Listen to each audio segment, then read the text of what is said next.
प्रभु यीशु मसीह के महान नाम से आज का आशीष और अनुग्रह का वचन जो उत्पत्ति उसके 32वें अध्याय के 18 वचन में उत्पत्ति 32 अध्याय के 28वें वचन को देखिए। उत्पत्ति 32 के 28 उसने कहा, तेरा नाम अब याकूब नहीं परंतु इज़राइल होगा, क्योंकि तू परमेश्वर से और मनुष्य से भी युद्ध करके प्रबल हुआ।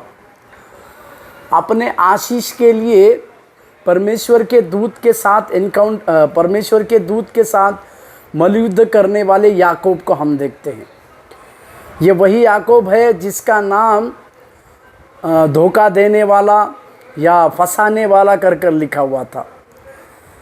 एक समय परमेश्वर की ओर से उसके जीवन को बदलने की आई। ये बातें हमें वो सिखाती है कि शायद हमारा नाम कुछ भी क्यों ना हो, हमारी नाम से हमारा कैरेक्टर जुड़ा होता है और जो कैरेक्टर हमारे पास होता है उसी के अनुसार हम अपने कामों को देखते हैं, लोग हमें देखते। इस परमेश्वर के साथ अद्भुत एनकाउंटर या मुठभेड़ होने से पहले याकूब के मन में इस प्रकार की बातें थी कि मेरा नाम एक फंसाने वाला हूँ, मैं एक लोगों को चतुराई से उनके आशीष को चुराने वाला हूँ कह के उसके मन में था। परंतु जब परमेश्वर के अद्भुत दर्शन को उसने बेथेल में देखा तो उसके मन में एक बात समाई कि मेरे जीवन में भी परमेश्वर उन सारी अद्भुत बातों को करने की ताकत रखता है। मेरे आशीषों को परमेश्वर से मैं मांग कर ही रहूँगा। इस प्रकार की बातें उसी याकूब के अंदर पाई गई और वो वचन बतलाती है, उस दूत के साथ सुबह तक वो युद्ध करते रहा और उसने एक ही बात को बार बार को कहा कि जब तक तू मुझे आशीष नहीं देगा मैं तुम्हें नहीं छोड़ूंगा। मेरे प्यारों, हमारे प्रति हमारे आशीष के लिए हमें आशीष का वायदा देने वाले परमेश्वर की ओर जब हम देखें तो हमें एक बात आने पाए कि हम उस आशीष के हकदार हैं।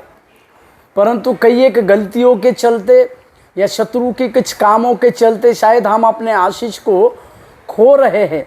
परंतु एक समय उस परमेश्वर के मुठभेड़ के साथ हमारे जीवन को बदलने की बातें ज़रूर होगी।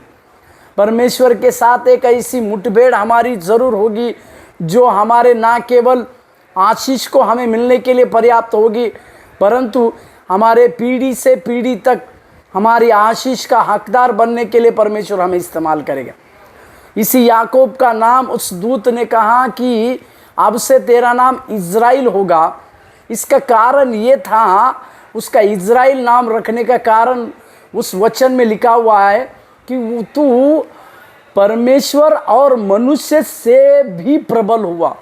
मतलब इस याकूब से हम आज सवेरे के समय में इस बात को सीखने पाए कि हमें हमारी आशीष को पाने के लिए कई प्रकार के प्रयास को क्यों न करना पड़े, परंतु हम उस आशीष को पाने के लिए लगातार प्रयास करें और परमेश्वर उस आशीष के लिए हमें जो बुलाया है उस आशीष को पाने के लिए परमेश्वर के साथ दौड़ धूप में रहें।